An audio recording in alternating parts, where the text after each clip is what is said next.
ಇನ್ನು ಬೆಂಗಳೂರಿನಲ್ಲಿ ಮನೆ ಮುಂದೆನೇ ನಿಲ್ಲಿಸಿದಂತ ಬೈಕ್ ಕಳ್ಳತನ ಮಾಡಲಾಗಿದೆ. ಸಾರಕ್ಕಿಯ 3ನೇ ಮುಖ್ಯ ರಸ್ತೆಯಲ್ಲಿ ನಡೆದಿರುವಂತಹ ಘಟನೆ ಇದು.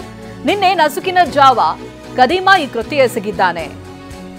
3:40 ಸುಮಾರಿಗೆ ಬೈಕ್ ಅನ್ನ ಕದ್ಕೊಂಡು ಹೋಗಿದ್ದಾರೆ ಕದೀಮರು.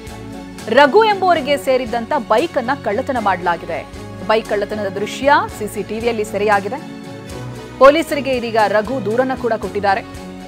ಜೆಪಿ ನಗರ ಪೊಲೀಸ್ ಠಾಣೆಯಲ್ಲಿ ಕೇಸ್ ದಾಖಲಾಗಿದೆ. ನೋಡಿ, ಯಾವುದೇ ಭಯ ಇಲ್ಲದೆ ಬೆಂಗಳೂರಿನಲ್ಲಿ ಮನೆ ಮುಂದೆನೆ ನಿಲ್ಲಿಸಿದ್ದಂತ ಬೈಕ್ ಅನ್ನ ಕಳ್ಳತನ ಮಾಡಲಾಗಿದೆ.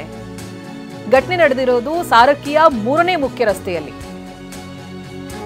ನಿನ್ನೆ ದಿನ ಆಗಿದೆ. ನಸುಕಿನ ಜಾವ ಕಳ್ಳರು ಬಂದು ಬೈಕ್ ಕದ್ಕೊಂಡು ಹೋಗಿದ್ದಾರೆ. ನಸುಕಿನ ಜಾವ ಸುಮಾರು 3:40 ಸುಮಾರಿಗೆ ಬೈಕನ್ನ ಕದ್ದೊಯ್ದಿರುವಂತಹ ದೃಶ್ಯ ಸಿಸಿಟಿವಿ ಕ್ಯಾಮೆರಾದಲ್ಲಿ ಸೆರೆಯಾಗಿದೆ. ನೀವು ಗಮನಿಸಬಹುದು ಅದನ್ನ. ಮನೆ ಮುಂದೆ ನಿಲ್ಲಿಸಿದಂಥ ಬೈಕ್. ಸಿಸಿಟಿವಿ ಎಲ್ಲಾ ಕಡೆ ಇರುತ್ತೆ ಈಗ ಸಾಮಾನ್ಯವಾಗಿ ಅನ್ನೋದು ಗೊತ್ತಿರುತ್ತೆ. ಆದರೂ ಕೂಡ ಯಾವುದೇ ಭಯ ಇಲ್ಲದೆ ಬರ್ತಾರೆ. ಮನೆ ಮುಂದೆ ನಿಲ್ಲಿಸಿದಂಥ ಬೈಕನ್ನ ಕದ್ದು ಅಲ್ಲಿಂದ ಪರಾರಿಯಾಗ್ತಾರೆ.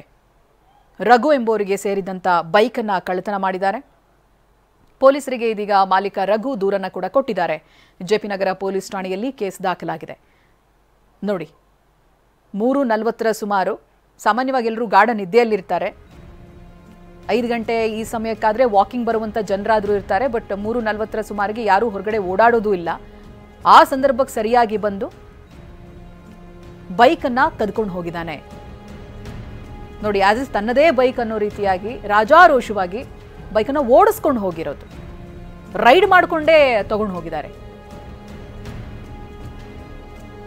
ಜೆಪಿ ನಗರ ಪೊಲೀಸ್ ಠಾಣೆಯಲ್ಲಿ ಇದೀಗ ಕೇಸ್ ದಾಖಲಾಗಿದೆ.